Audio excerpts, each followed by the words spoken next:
UIN Maulana Malik Ibrahim Malang, salah satu perguruan tinggi agama Islam terbaik di Indonesia, mewujudkan pendidikan tinggi integratif dengan memadukan sains dan Islam yang bereputasi internasional. Mari bergabung bersama UIN Maulana Malik Ibrahim Malang, mencetak sarjana berkarakter ulul albab dan menghasilkan sains dan teknologi yang relevan dan berdaya saing tinggi. Assalamualaikum warahmatullahi wabarakatuh. Para pemirsa di UIN Maulana Malik Ibrahim maupun di luar UIN, baik di dalam maupun di luar negeri, hari ini kita mendiskusikan tema yang amat sangat penting, yaitu puasa dan peningkatan prestasi mahasiswa. Mahasiswa UIN Maulana Malik Ibrahim yang jumlahnya kurang lebih 17.000, mereka menekuni dalam bidangnya masing-masing dalam dunia akademik, tetapi juga mereka berusaha semaksimal mungkin punya prestasi di bidang lain. Prestasi akademik dan prestasi non-akademik, kedua-duanya seharusnya diperoleh, dicapai oleh mahasiswa itu. Hadir 4 narasumber.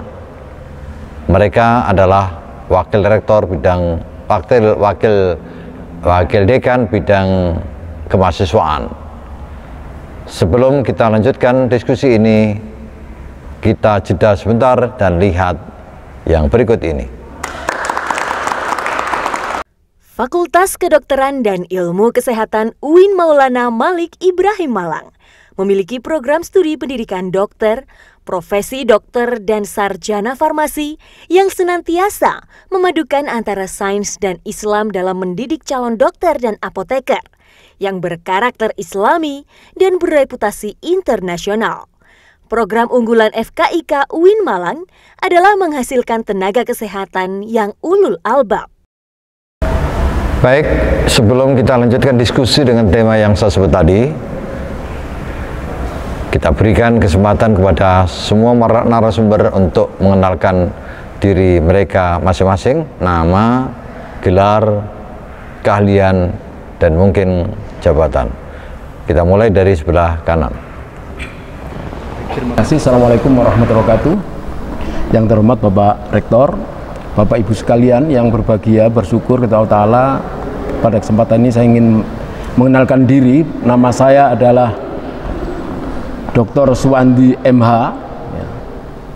Saya sebagai wakil dekan 3 bidang kemahasiswaan dan kerjasama di Fakultas Syariah UIN Maulana Malik Ibrahim Malang. Sedangkan keahlian saya adalah hukum perjanjian syariah. Terima kasih. Baik, kalau ingin perjanjian dalam perspektif syariah ke Pak Suwandi ya? Insya Allah. Termasuk perjanjian nikah juga? Insya Allah gitu. Yang penting perjanjian. Berikutnya. Assalamualaikum warahmatullahi wabarakatuh.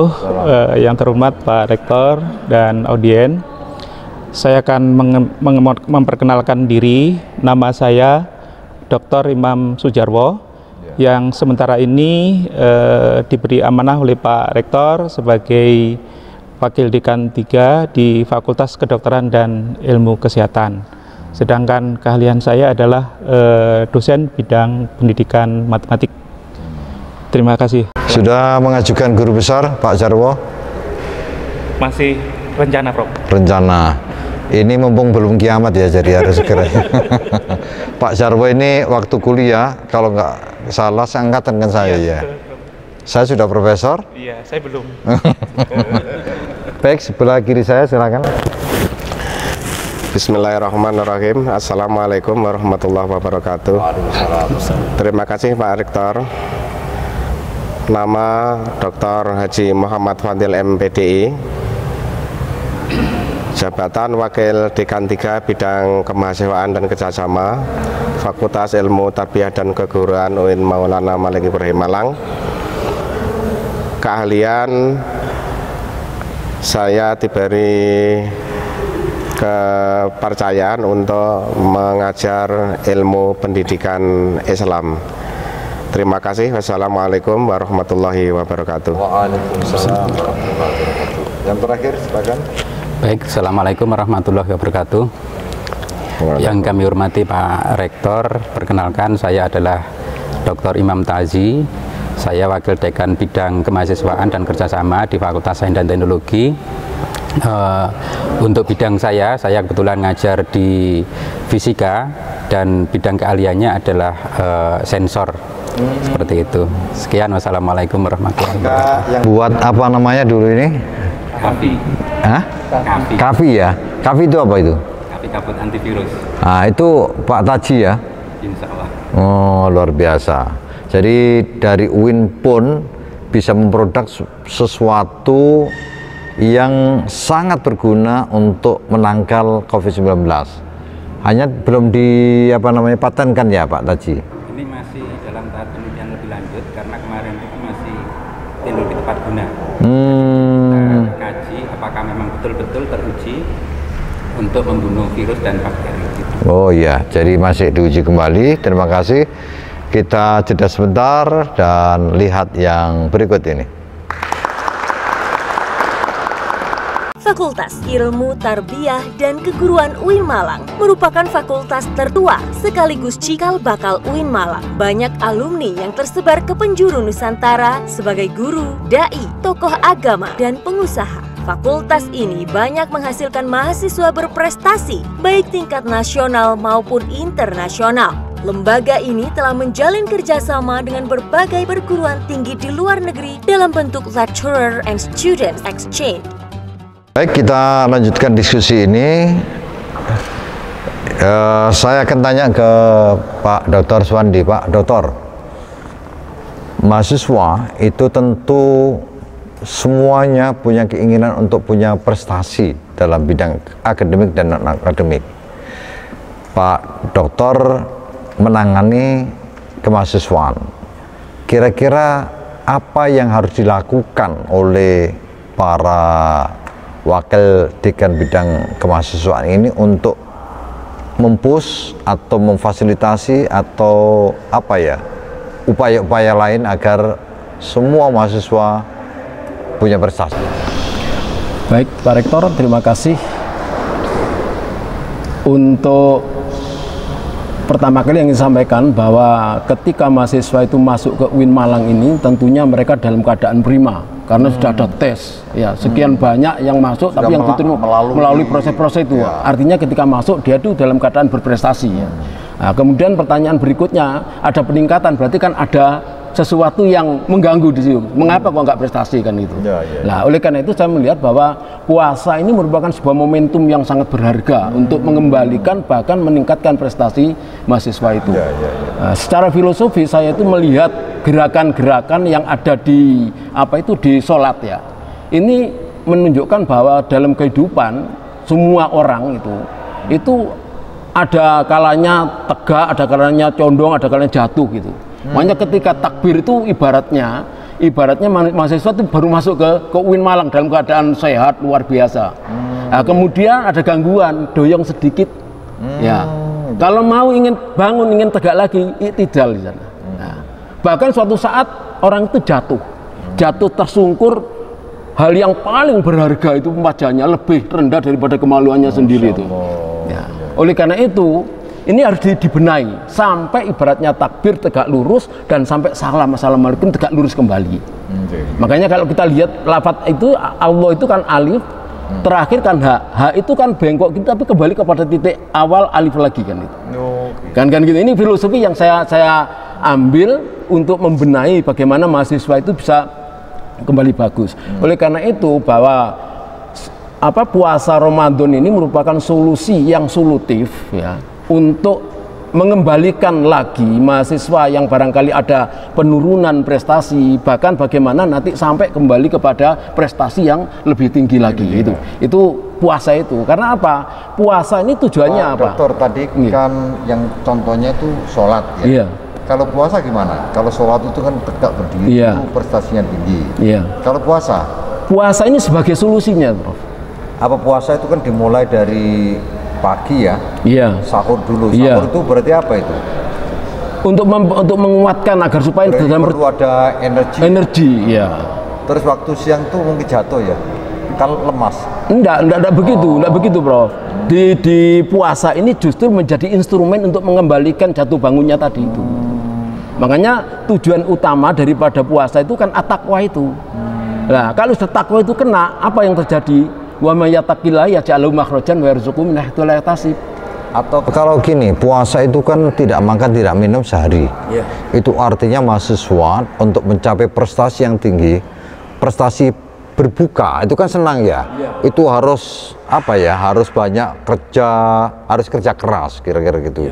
Menahan diri macam-macam. Apa itu kira-kira filosofi puasa itu? Ya benar, Bro. Jadi puasa itu kan dalam keadaan lapar. Ya, dalam keadaan lapar, kemudian nafsu tidak berdaya. Nah, disitulah nilai-nilai positif masuk.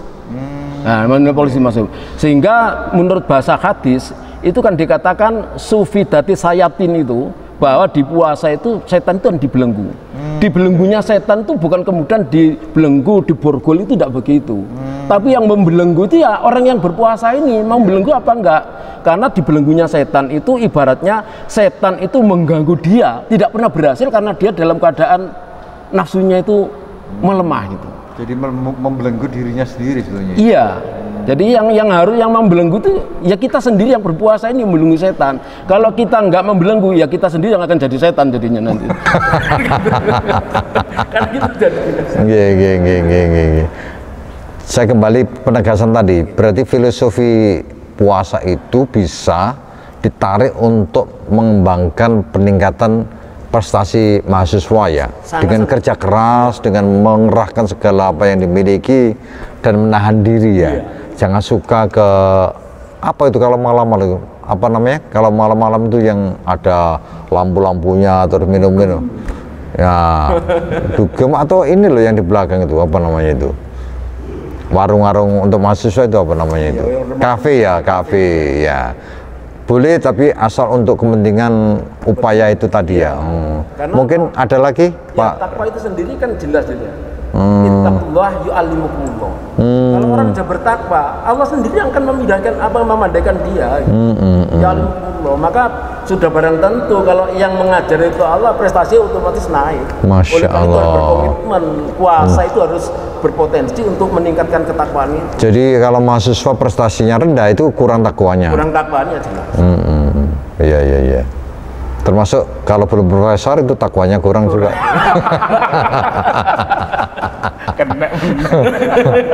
Baik, kita lanjutkan ke Pak Dr. Jawo. Mungkin ada kiat-kiat untuk peningkatan prestasi mahasiswa. Terima kasih, Prof. Assalamualaikum warahmatullahi wabarakatuh. Terkait dengan kiat-kiat bagaimana meningkatkan prestasi mahasiswa, saya akan melihat dari sisi hitung-hitungan, karena saya orang matematik gitu ya. Dalam konteks ibadah yang sifatnya rutin, itu kan level pertama itu kan harus dikondisikan, Prof. Contoh misalkan sholat. Sholat itu kan kalau anak-anak belum mau sholat 9 tahun harus pukul gitu. Artinya apa? Ajaran ini adalah merupakan anak dikondisikan supaya apa? Nanti setelah terkondisikan, atau istilahnya itu adalah dipaksa. Tetapi dalam kondisi pendidikan kan nggak boleh dipaksa. Maka saya katakan dikondisikan. Nah, setelah terkondisikan nanti kan akan menjadi kebiasaan. Nah, setelah level berikutnya, setelah biasa, itu akan menjadi sebuah karakter yang itu merupakan sesuatu yang memang dibutuhkan oleh orang itu. Nah, seperti itu. Puasa ternyata juga seperti itu, Prof. Dalam konteks puasa itu hadis mengatakan, biarpun itu juga ada yang mengatakan hadis jelemah, itu kan terbagi-bagi menjadi 10 pertama. Itu kan merupakan sebuah rahmat, yaitu kasih sayang Allah. Artinya Allah memberikan motivasi untuk melaksanakan bahwa puasa itu seperti ini loh, ibadah yang pahalanya besar, berlipat-lipat dan seterusnya. Nanti level 10 berikutnya, tengah itu kan mahfirah. Orang yang sukses di dalam level pertama nanti akan ada sebuah pengampunan dosa, akan seperti itu. Nah, level berikutnya ternyata kan sebuah terhindar dari api neraka. Artinya orang itu akan terbentuk menjadi orang yang mutakin, ya. Seperti apa yang didalilkan dalam Al-Qur'an, kan seperti itu. Nah, ternyata ini kan puasa itu kan merupakan suatu kawah candra di muka untuk menggodok orang keimanan seseorang. Tetapi dalam kehidupan ini kan sifatnya periodik, dalam 1 tahun. Supaya dalam terkondisikan tetap, ya, dalam 1 tahun itu ternyata kalau dihitung supaya orang itu terkondisikan, itu kan Allah juga menyarankan untuk puasa Senin Kemis. Nah, kalau dihitung itu kan 1 tahun itu kan 90 hari. Nah, plus 30 hari kan 120 hari. Nah, ternyata juga sepertiganya gitu, Prof. Jadi sepertiganya itu kita harus mengkondisikan diri supaya takwa kita tidak tergoda oleh sesuatu. Sehingga nanti mungkin ketika orang puasa tetapi tidak nampak ketakwaan, ternyata juga yang dilarang juga masih dilanggar karena memang tidak terkondisikan terus. Nah, seperti itu. Ternyata di dalam konteks pendidikan yang ada di UIN ini, Panding Fatir kita ternyata juga sudah mengemas seperti itu. Dalam periode 3 tahun, ya 3 tahun, ternyata yang sepertiga ini kan juga digunakan untuk pengondisian. 1 tahun yang ada di Mahat itu kan sebetulnya pengondisian. Anak dipaksa supaya untuk menjadi ulul albab, kan seperti itu. Nah, kan periodenya 4 tahun. Ini hanya 1 tahun. Ternyata kalau saya pikir-pikir ini menjadi 4 tahun tatkala anak itu kan dikondisikan, mahasiswa itu dikondisikan 1 minggu itu di UTS, 1 minggu di UAS. Nah, kalau diakumulasikan ini kan dalam 3 tahun itu kan ada 3 bulan, berarti kan sepertiganya juga. Ya, sepertiganya itu untuk mengkondisikan bagaimana anak itu, mahasiswa itu bisa berprestasi. Tetapi ketika mahasiswa itu tidak berprestasi, barangkali ini karena mungkin ya seperti ketika puasa hanya ya yang penting puasa. Tetapi tidak bisa memaknai apa makna yang ada di dalam puasa itu. Nah, terkait dengan bagaimana untuk yang soft skill-nya, untuk yang prestasi non-akademik, seharusnya di dalam periodik 1 tahun itu juga bagaimana anak itu dikondisikan, dilatih, didrill, kemudian nanti akan menjadi terbiasa, akan berprestasi, kan seperti itu. Jadi paling tidak ya kalau satu tahun itu ya 4 bulan ya harus memang anak-anak itu bagaimana didorong, didukung, termasuk juga bagaimana kita menyiapkan ini pelatihnya yang profesional. Nah, sehingga anak mahasiswa tersebut memang betul-betul tidak ujuk-ujuk prestasinya. Tetapi memang di-manage secara by proses, ya. Iya, by proses. Tidak bisa ketika ada lomba, kita mengikut. Siapa yang ikut lomba? Kemudian ditunjuk. Nah, tidak melalui proses bagaimana anak itu disiapkan. Ya seperti kita ibadah, seperti kita puasa. Nah, kan harus ada sebuah proses yang pengelolaannya secara periodik yang saya katakan tadi. Kalau menurut saya kan seperti itu. Sehingga anak ini, mahasiswa yang ini ya kalau misalkan akan daftar, memang anak itu sudah di-manage, disiapkan, termasuk juga pendampingnya, kemudian termasuk pelatihnya, dan termasuk mungkin sarananya termasuk juga anggarannya, Prof. Nah, ini. Tapi begitu kalau berucap anggaran kok lihat saya itu. Anggarannya yang mestinya itu ya harusnya ya sepertiga lah, ya sepertiga ya untuk mahasiswa untuk meningkatkan prestasi. Nah, kalau sekarang mungkin belum sepertiga ya, mungkin kalau mahasiswa belum prestasi ya minimal sepertiga ya. Ya minimal sepertiga, kalau menurut saya seperti itu, Prof. Luar biasa dari 2 narasumber ini, kalau kita bisa rumuskan dengan matematika, P sama dengan U ditambah D. Prestasi adalah hasil usaha dan doa. Kita jeda sebentar, ikuti yang berikut ini. Fakultas Syariah UIN Malang dengan 4 program studi: Hukum Keluarga Islam, Hukum Ekonomi Syariah, Hukum Tata Negara, Ilmu Al-Quran dan Tafsir, mencetak sarjana hukum yang berkiprah menjadi hakim, advokat, notaris, pebisnis, mediator, politisi, dan mufasir. Fakultas Syariah menjuarai pencak silat tingkat internasional dan debat konstitusi nasional. Baik, kita lanjutkan sesi berikutnya. Pak Dr. Fadil, kira-kira apa lagi yang kemudian bisa dijadikan pegangan arah dan mungkin upaya agar para mahasiswa kalau bisa semuanya berprestasi dalam bidang akademik dan non-akademik? Ya, terima kasih Pak Rektor. Berkaitan dengan bulan suci Ramadan, maka puasa ini sebenarnya mempunyai filsafat yang sangat tinggi bagi Wakil Dekan 3 bidang kemahasiswaan dan kerjasama, yang tugas utamanya adalah untuk membina mahasiswa bukan hanya berprestasi di bidang akademik tapi juga non-akademik. Filsafat kehidupan yang diambil dari bulan suci Ramadan, bulan puasa ini adalah filsafat lillahi ta'ala. Jadi WD3 di dalam melaksanakan tugasnya ini tidak harus dikontrol oleh para pimpinan, sehingga tidak perlu juga dikasih remote ya. Ya, karena puasa ini yang ngontrol langsung adalah Allah Subhanahu wa Ta'ala. Jadi ketika manusia ini mau tidak berpuasa atau mau makan di tempat yang sepi, di tempat yang sunyi, tidak akan ada yang tahu. Sehingga Wakil Dekan 3 ini tugasnya bukan hanya waktu jam kerja saja Pak Rektor ini, tetapi 24 jam tugas membina mahasiswa ini. Itu apa tidak dihitung ngelembur saya? Hanya untuk dosen ini tidak ada uang lembur, yang ada hanya untuk pegawai saja ini. Jadi pengawasan yang melekat Pak Rektor lillahi ta'ala ini sudah biasa dilaksanakan oleh para Wakil Dekan 3 ini. Memang berat Pak Fadil ya? Iya. Iya, Pak, kadang-kadang ditelepon mahasiswa tengah malam juga ditelepon Pak Rektor sama mahasiswa itu. Tapi hati-hati ya, kalau misalnya ini rata-rata Wadek 3 ini kan laki-laki, nanti kalau yang telepon mahasiswa harus hati-hati juga. Iya, karena membina mahasiswa dan mahasiswi juga Pak Rektor ini.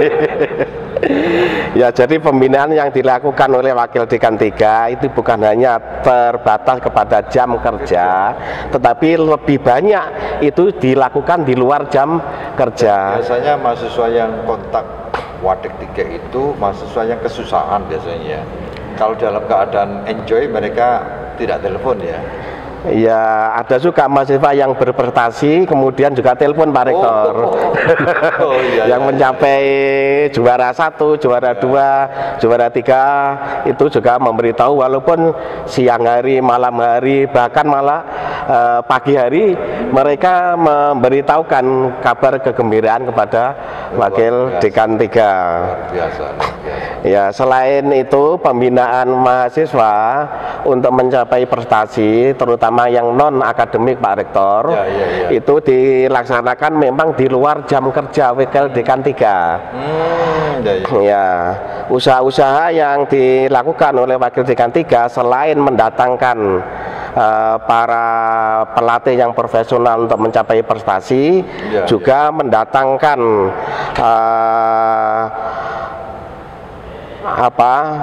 doa bersama. Kita melakukan doa bersama semacam istighosah itu sebelum melakukan pertandingan. Ya, biasanya doa bersama kita melaksanakan istighosah sebelumnya bareng-bareng untuk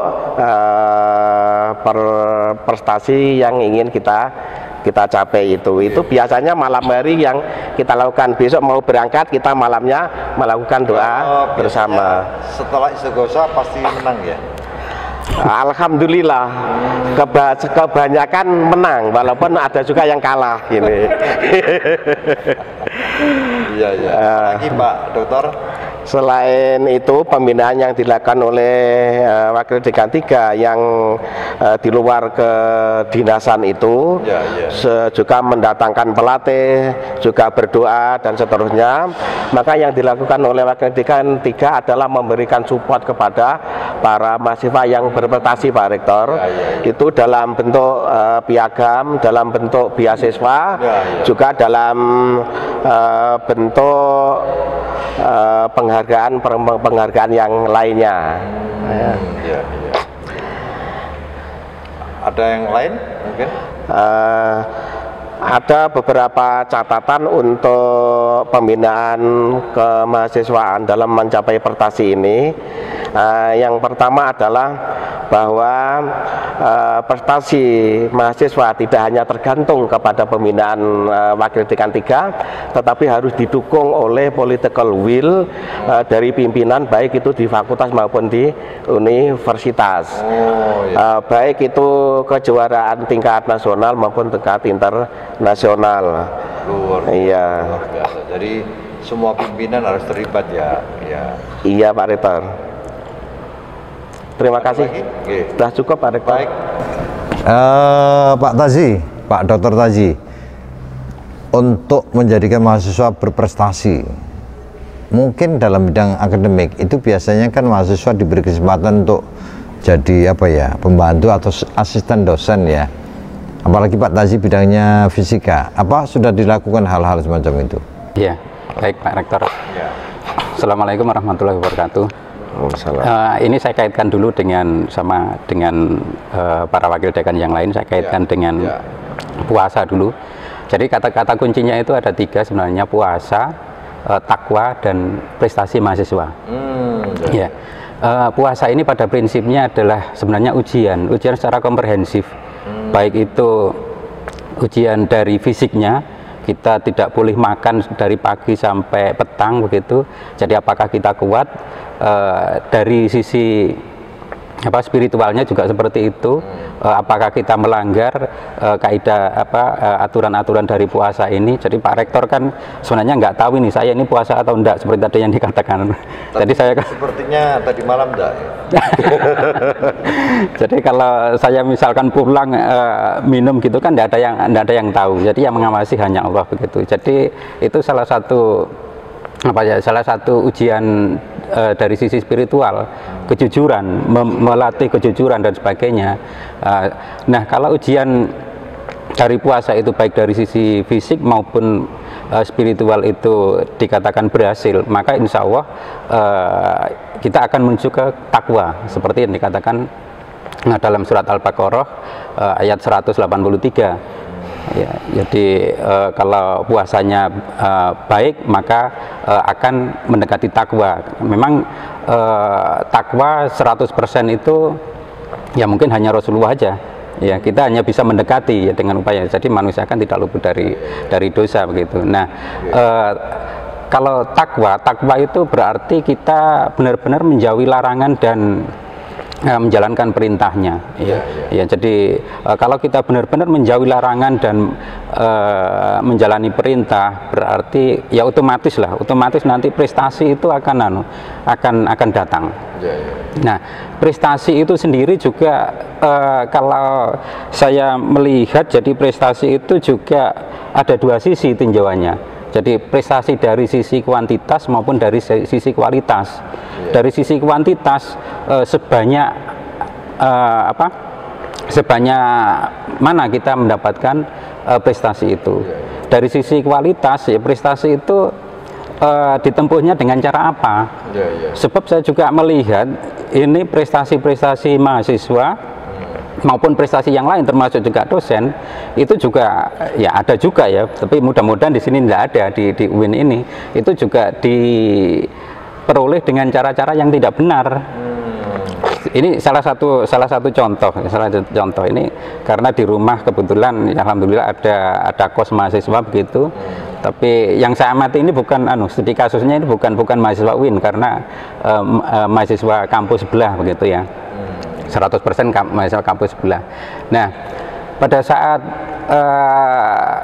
ujian UTS ya, pada saat ujian UTS pada saat pandemi ini itu kan seharusnya anak-anak itu kan pada pulang semua. Ya, memang pada pulang. Begitu saat UTS ternyata mereka bergelumbung ke kosan. Saya nanya, iseng-iseng aja nanya. Ini kok bergerumbul seperti ini, ada Mas Pak ujian Pak. Artinya memanfaatkan situasi yang sekarang ini ujiannya secara online begitu. Nah di situ kalau bergerumbul artinya dikerjakan bersama-sama seharusnya kan. Nah ini kan dari sisi kualitasnya atau karena prinsipnya bersama kita bisa.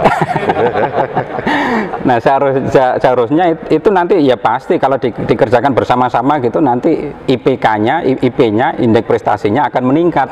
Tapi dari sisi kualitasnya kan ya nggak benar juga. Jadi saya kira itu tinjauan. Terus upaya-upaya apa yang kita lakukan ya, yang kita lakukan ya termasuk salah satunya dari internal, yaitu memanfaatkan momentum bulan Ramadan ini. Harapan kita benar-benar mahasiswa itu secara mandiri benar-benar bisa berhasil ujiannya di bulan Ramadan ini, artinya bisa meningkatkan itu tadi dari sisi kualitas maupun kuantitasnya. Terus juga harus mengikuti ada ceramah-ceramah di bulan Ramadan dan sebagainya. Dari sisi eksternal kita di Fakultas Sains Teknologi bisa membantu menyiapkan beberapa rencana. Contohnya adalah kita siapkan di POK itu ada RKM, riset kompetitif mahasiswa. Jadi itu salah satu pembinaan ya. Jadi terus riset itu nanti kita pasangkan satu dosen pembimbing membina satu kelompok sekitar 3 atau 4 mahasiswa. Nah itu kita kasih anggaran untuk kegiatan tersebut. Itu ada setiap tahun ini kita laksanakan. Setiap tahun itu ada sekitar 30 judul yang mahasiswa itu dibimbing oleh setiap dosen begitu. Nah harapannya adalah dari bimbingan masing-masing dosen itu nanti akan menghasilkan sebuah prestasi begitu. Iya. Ini baru dilakukan di Fakultas Saintek ya, atau yang lain juga melakukan? Lain ketika mengajukan anggaran ternyata tidak muncul. Oh ya. Hanya Pak Tasito yang pinter untuk ini, karena namanya disamarkan. Oh, tetapi mungkin ini perlu dipikirkan karena dengan melibatkan mahasiswa kemudian mereka akan punya peluang untuk punya prestasi akademik. Betul. Ya. Kami juga sudah mencoba ingin meniru, ternyata juga gagal. Berarti banyak yang dirahasiakan ya. Oke, ya. Baik, kita jeda sebentar dan lihat yang berikut ini. Fakultas Sains dan Teknologi UIN Malang memiliki 7 jurusan: matematika, biologi, fisika, kimia, teknik informatika, teknik arsitektur, serta perpustakaan dan sains informasi. Fakultas Sains dan Teknologi UIN Malang mengkolaborasikan integrasi sains dan Islam berasaskan Pancasila. Fakultas Sains dan Teknologi UIN Malang, inovasi tiada henti. Baik, kita lanjutkan sesi yang terakhir, yang keempat ini. Mungkin lebih pada penegasan tesis yang telah dikemukakan tadi.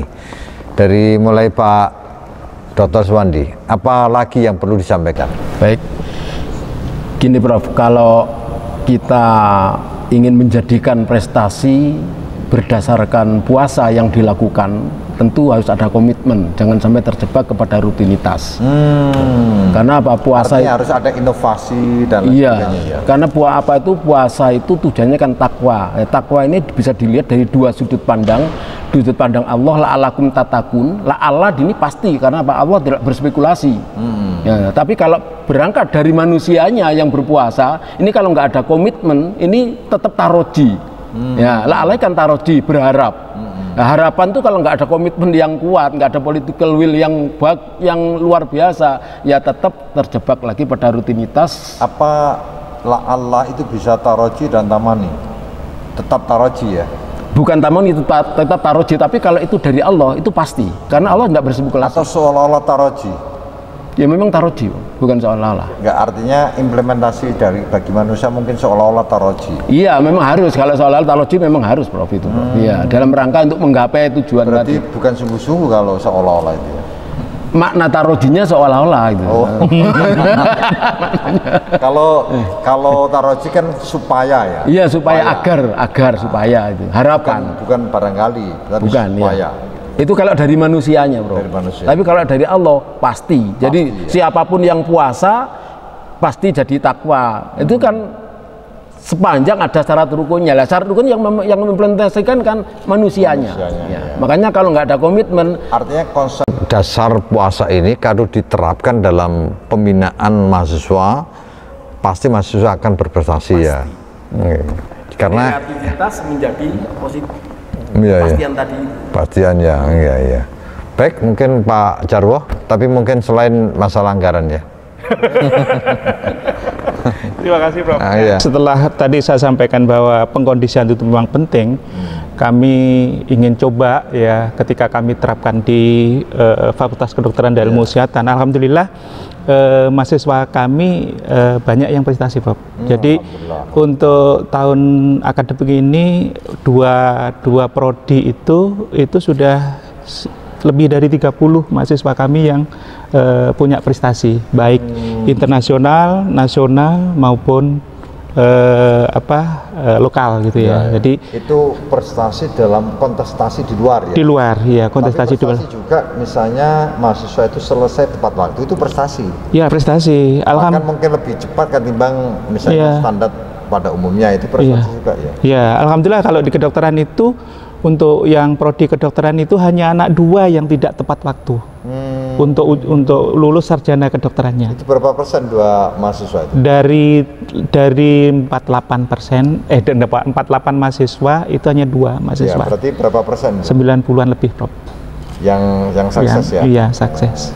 Berarti sukses juga untuk Wadik 3 ya? Iya, boleh dibilang seperti itu. Nah, selain itu karena memang pembinaan mahasiswa itu kan semuanya di manage secara baik. Artinya gini, tatkala kita membidik sebuah prestasi, misalkan olimpiade atau misalkan karya ilmiah atau misalkan perlombaan yang sifatnya rutinitas kan bisa kita baca. Misalkan di perguruan tinggi sana nanti tahun ini akan mengadakan apa dan seterusnya. Nah, itu sudah memang kita persiapkan sejak ini. Kemudian kita dampingi, kemudian carikan pelatih yang memang bagus. Nah, alhamdulillah supporting dana, alhamdulillah juga karena kami juga dapat bantuan dari orang tua sehingga agak lumayan lumayan agak longgar gitu ya. Sehingga hal-hal yang mungkin itu kami tidak ada di POK ya bisa cari dana yang lain. Nah, itu intinya seperti itu. Banyak dan halal. Halal itu yang penting seperti itu. Dan alhamdulillah juga kalau itu prestasi non akademiknya termasuk juga prestasi dalam keorganisasian. Dalam organisasian di ISMA Farsi itu adalah Ikatan Mahasiswa Senat Mahasiswa tingkat nasional. Di jurusan prodi farmasi kita itu menjadi sekjen, Prof. Jadi memimpin mahasiswa seluruh Indonesia.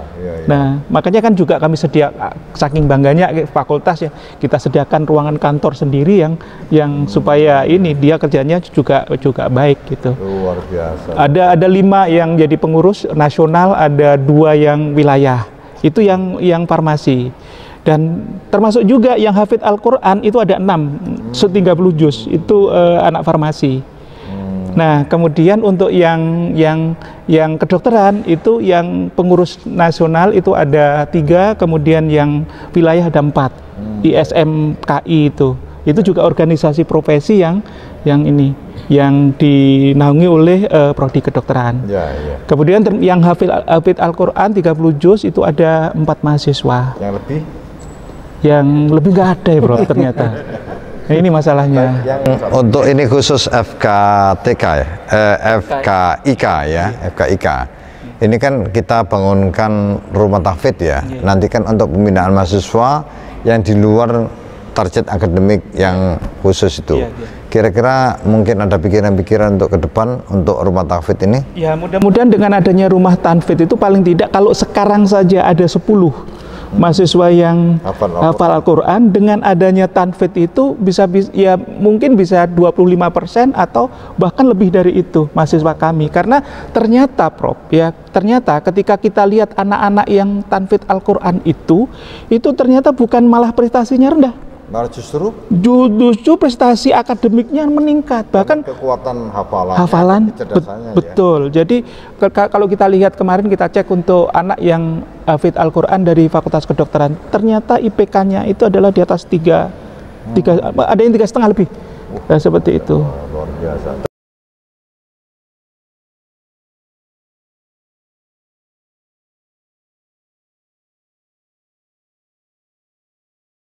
Ya, terima kasih Pak Rektor. Yang pertama, bahwa tugas Wakil Dekan Bidang Kemahasiswaan dan Kerjasama ini sebenarnya tugas di antara para wakil dekan yang paling penting, Pak Rektor. Oh iya, betul. Bukan tugas wakil dekan 1 yang penting, tapi wakil dekan 3. Iya. Satu contoh, ada sebuah momen, ada mahasiswa yang berolah, itu seluruh lembaga akan tercoreng. Betul. Iya, tetapi prestasi akademik, 10 mahasiswa prestasi akademik itu hal yang biasa.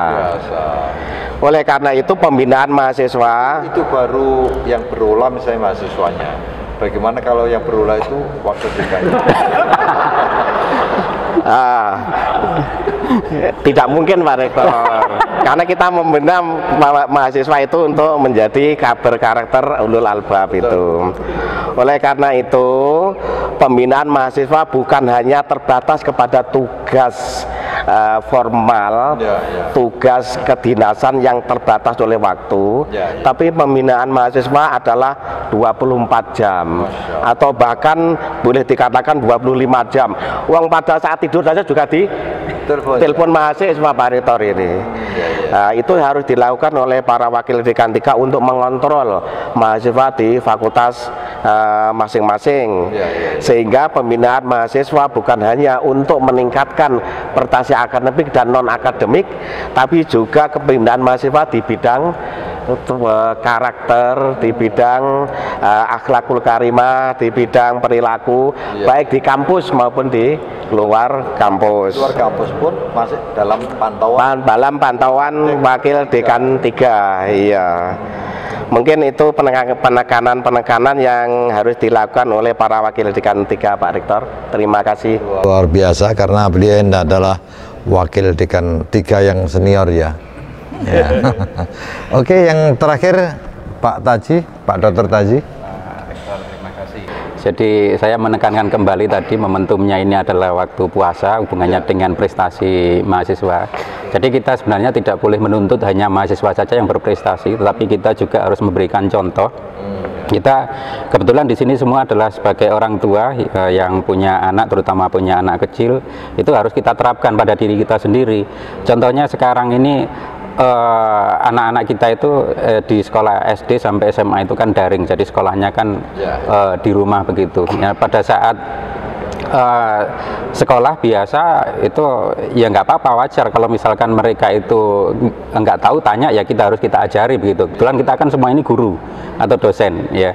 Kalau kita mau sebenarnya saat ujian ya, saat ujian anak kita bisa nilainya 100 semua, kita ajari, tetapi karena kita harus memberikan contoh dimulai dari diri kita sendiri ya, waktu ujian ya kita biarkan mereka berperang sendiri. Jangan sampai seperti yang saya contohkan tadi, anak-anak di kos kampus sebelah waktu ujian pada masuk kos semua karena tujuannya adalah supaya bisa contohan seperti itu. Nah, terus contoh lagi berikutnya, ini kasus di mahasiswa bimbingan saya. Syukur alhamdulillah pada tahun kemarin itu ada mahasiswa bimbingan, mahasiswa yang saya bimbing skripsinya itu memang saya ketati, bro. Saya ketati. Saya tidak menuntut hasilnya itu cepat lulus. Memang saya di jurusan rata-rata mahasiswa bimbingan saya itu agak lama. Memang harus kualitasnya harus bagus. Nah, ternyata dari 4 mahasiswa bimbingan saya kemarin itu diterima beasiswa LPDP di UI sama ITB. Dan lebih mengejutkan lagi, ternyata yang di ITB itu dia ternyata menjadi lurah. Saya nggak tahu istilahnya lurah di S2 ada, ternyata jadi lurah itu istilahnya ketuanya kayaknya ya. Yang di UI itu menjadi sekretarisnya begitu. Jadi benar-benar berprestasi. Biarpun mereka di sini memang ikut saya penelitian itu selama 1 tahun, biasanya selama setengah tahun lulus anak-anak itu. Kalau saya ya mementingkan kualitas, tapi saya juga melihat jangan sampai lulusnya itu juga mendekati batas waktu 14 semester begitu. Ya kita kontrol lah. Cepat lulus dan prestasinya tinggi. Iya. Daripada lama tapi prestasinya rendah ya. Iya. Jadi dua-duanya kita pertimbangkan lah. Ya. Saya kira gitu. Terima kasih dari 4 narasumber ini. Yang pertama saya catat bahwa ternyata tugas wakil dekan bidang kemahasiswaan ini amat sangat berat. Bahkan menyita waktu 25 jam, yang 1 jam itu pinjaman ya. Yang 1 jam itu pinjaman. Yang kedua, memang perlu satu pendampingan untuk mengarahkan para mahasiswa dan memantaunya agar semua mahasiswa terfasilitasi untuk mengembangkan prestasi akademik dan non-akademik ini. Ini kira-kira kesimpulan diskusi ini, dan saya akhiri. Wallahul muwaffiq ila aqwamit thoriq. Wassalamualaikum warahmatullahi wabarakatuh.